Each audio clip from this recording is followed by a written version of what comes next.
Halo, selamat malam Kak Samuel. Apa kabar? Selamat malam Pak, baik. Bapak gimana?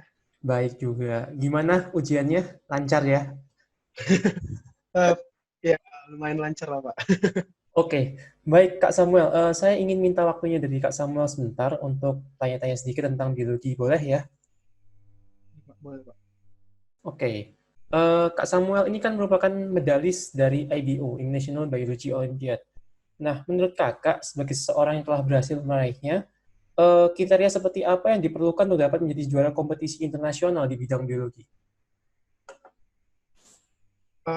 Kalau misalnya dari aku sendiri sih, kalau misalnya untuk tingkat yang lebih tinggi, tinggal butuh konsistensi sih Pak. Karena kalau misalnya kita bicara soal kemampuan, ya menurutku kalau misalnya setiap siswa udah bisa lewat OSP aja, udah bisa lewat tingkat provinsi, sepertinya kemampuannya gak usah diraguin lagi sih.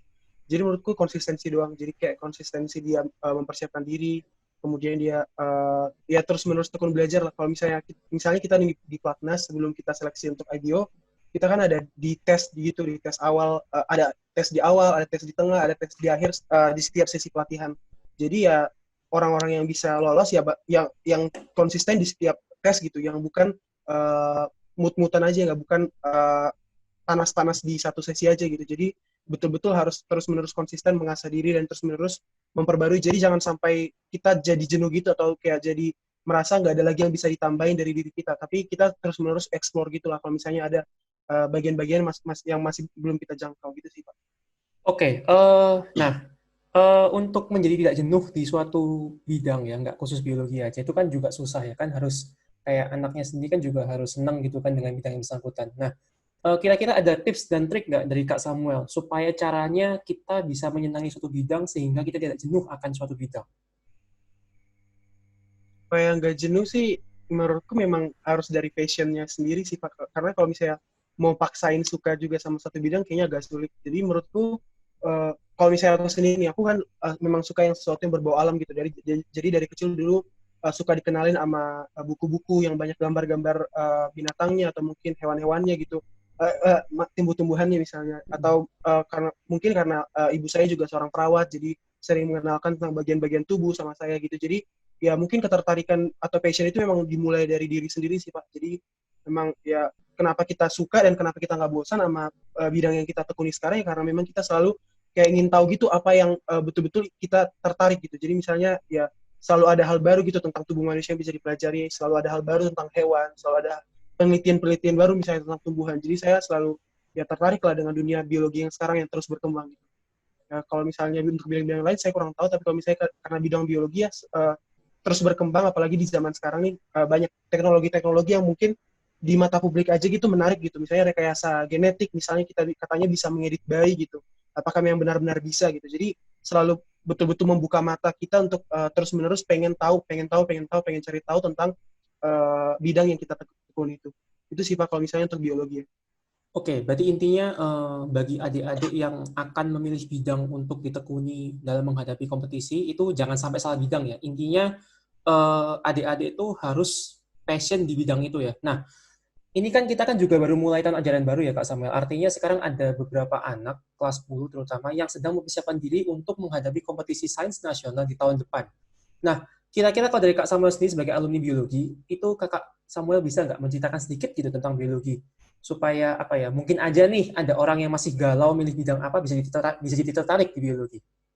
Biologi itu seperti apa sih Kak? Oke, boleh sih Pak. Jadi kalau misalnya menurutku biologi ya beda gambarannya sama yang di SMP sih. Karena untuk adik-adik yang SMA mungkin keingatnya di SMP itu kita belajar biologi apa sih? Oh, hafalan-hafalan, nama-nama latin hewan, oh nama-nama organ tubuh gitu, apa fungsinya, dihafal semua. Nah, kalau misalnya untuk Olimpiade biologi kita nggak ada yang hafalan-hafalan gitu. Bahkan kalau bisa aku bilang porsi hafalannya sangat sedikit lah untuk Olimpiade biologi. Justru menurutku kalau biologi itu kayak sebuah manifestasi atau sebuah kayak penggabungan pengaplikasian dari semua konsep-konsep sains gitu. Jadi menurutku anak-anak yang bisa biologi seharus di bidang olimpiade biologi seharusnya bisa juga lah menguasai matematika.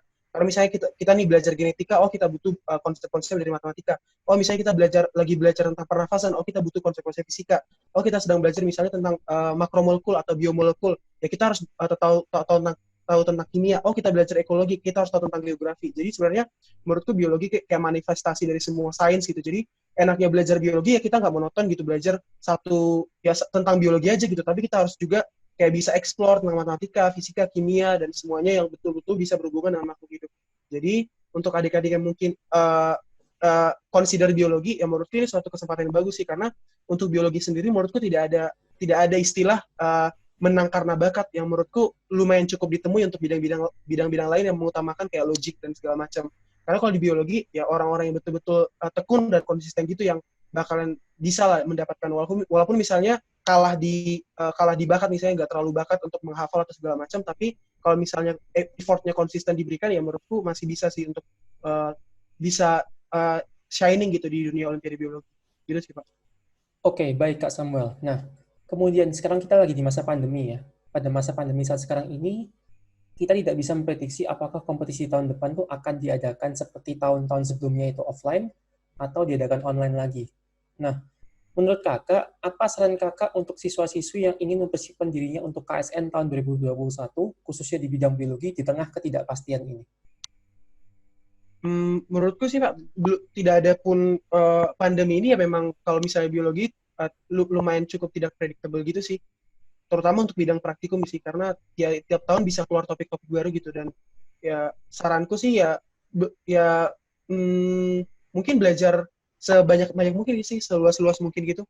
Ya karena juga masih banyak waktu ya untuk tahun tahun depan kan. Jadi mungkin dari sekarang kalau aku sih tahapan persiapannya ya mungkin belajar dari basic dulu, buku-buku biologi dasar. Mungkin selama 3 bulan 4 bulan dimantapkan, terus habis itu mungkin udah bisa lirik-lirik buku-buku yang lebih advance gitu supaya persiapannya lebih matang.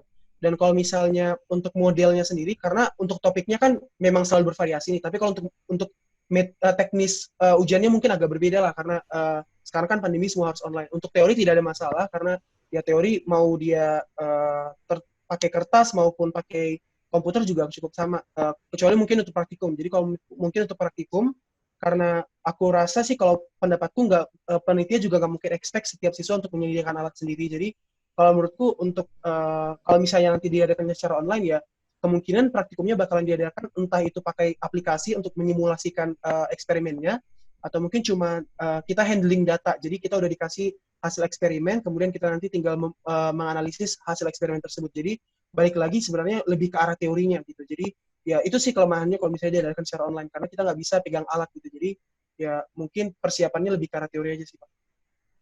Oke, baik. Terakhir, Kak Samuel, ada pesan dan tips dan trik kepada anak-anak yang akan mengikuti KSN 2020? Tahun ini ya Pak. Iya, tahun ini.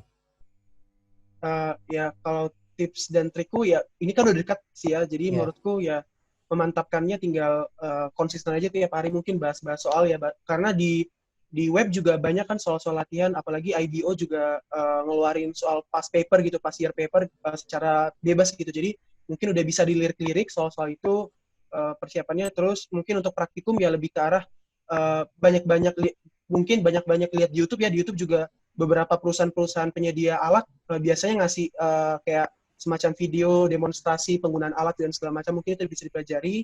Dan juga mungkin untuk eksperimennya lebih ke arah, aku rasa sih lebih ke arah handling data gitu. Jadi mungkin bisa belajar tentang statistika juga supaya nanti ketika diberikan data-data tidak terlalu tidak terlalu uh, Oke. blur gitu mengenai bagaimana kita harus menghandle data gitu sih Pak. Oke, baik. Terima kasih Kak Samuel atas waktu dan sharing-nya. Semoga Kak Samuel sukses selalu dan semoga juga sukses ujiannya ya Kak Samuel. Mohon maaf mengganggu banget. Oke, terima Iya kasih Pak, Kak nggak Samuel. apa-apa. Selamat malam, selamat beristirahat. Selamat malam Pak.